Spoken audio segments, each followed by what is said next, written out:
Alright! For today's video nga guys, samahan nyo kami maggala sa Tagaytay.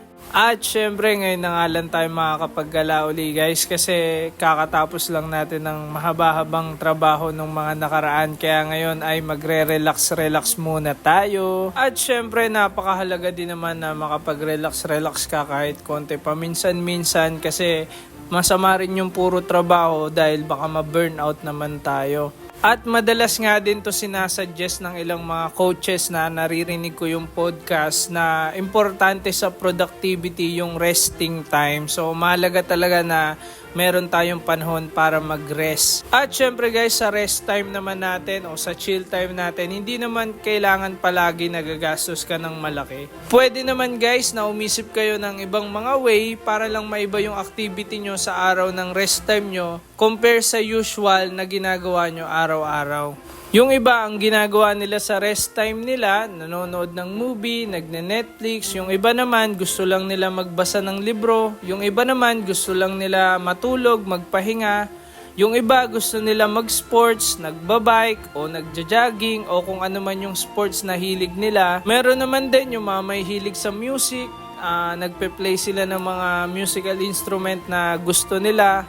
At yung iba naman namamasyal o kaya nag-church kasama yung kanilang mga family. So ayun guys, marami tayong pwedeng gawin para tayo ay makapag-relax during our rest time. At kami nga guys, usually ang ginagawa namin during our rest time, kundi kami nagbabike, nagra-rides kami, nagmumotor, namamasyal, o kaya naman minsan ay nagbabasa lang ng libro sa bahay o kaya nanonood ng movie. So yun yung mga usual na activity na ginagawa po namin during our rest time. So guys, andyan na nga tayo sa malapit na sa Tagaytay at dito na nga tayo lumabas sa may malapit sa Sky Ranch. At dumaan nga tayo sa Amadeo Road kasi usually dito ako nadaan pag papunta akong Tagaytay, Batangas kasi yung daan ngayon sa Dasma medyo pangit po yung daan, lubak-lubak kaya dito muna tayo dumadaan po sa may Amadeo Road. Mas okay kasi dito ngayon yung daan. At ngayon nga guys, magdi-dinner muna tayo at doon nga namin napiling mag-dinner sa isang samgyupsalan na kakilala po ni manager. Dito nga lang yan guys sa highway dito sa Tagaytay na papunta sa Nasugbu. So kung papunta kayo sa Twin Lakes, madadaanan nyo po itong Wow Samgyupsal. So along the highway lang po yan, mapapansin nyo sa bandang right side. At ito guys yung kanilang loob ng Wow Samgyupsal. So maliit lang siya na samgyup pero kaya siguro mag-cater up to 30 person itong restaurant nila. At open sila ng 24 hours dito guys. Ito nga pala yung menu nila. Meron silang 299. Meron din silang promo na 199. At nung time na yan na nag-samgyup kami, available lang nila ay yung 199. So meron din silang mga refreshment drinks. At ayan, sinerban na nga tayo. Ang bilis nga ng service nila dito guys. So kakadating lang namin, meron na agad naka-ready na i-serve. At ayan si manager. So far guys, okay naman yung kanilang samgyup dito. Okay yung kanilang service, okay naman yung kanilang pork.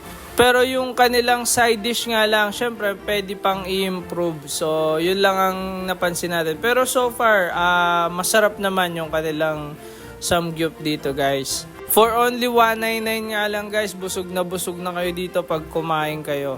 At ang nagustuhan ko nga dito guys, yung kanilang service kasi mababait yung kanilang mga crew at masarap yung kanilang kimchi rice at pati yung kanilang pork. So guys, kapag naghahanap kayo ng budget meal at nagawi kayo dito sa Tagaytay, so pwede nyo subukan tong Wow Samgyupsal. Open po sila guys 24 hours.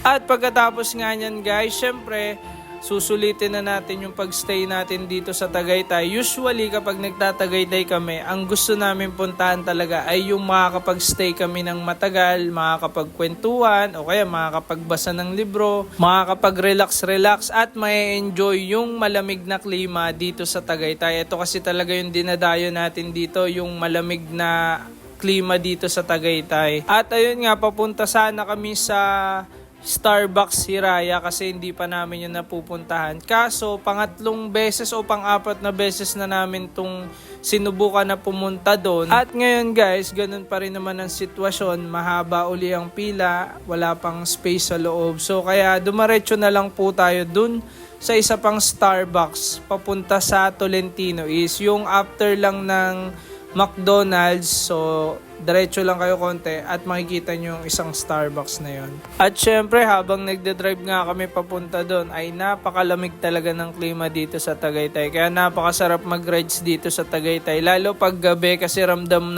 mo talaga yung lamig ng klima dito sa Tagaytay. At pagdating nga natin dito sa may Starbucks sa kabila ay sakto lang yung pila at nakapasok din naman tayo agad at naka-order agad. At mabilis naman yung service nila dito kasi makukuha nyo agad yung in-order nyo pagkatapos nyo mag-order. Manager.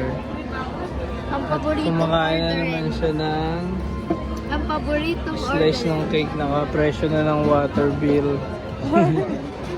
Yan ang view natin guys, yung mga puwitan ng kotse. And sana magandang view guys. Kaso ginabi na tayo. At ayun, halos inabot na nga kami ng 1 AM dyan sa pagstay sa Starbucks Tagaytay. At umuwi na nga kami kasi medyo inaantok na kami. Kaya bumiyahe na rin kami pa uwi. At ayun lang guys, salamat sa pagsama nyo sa aming videos. At ayun nga, minsan guys, mahalaga talaga ang pahinga, makapag-relax tayo para lagi tayong alright!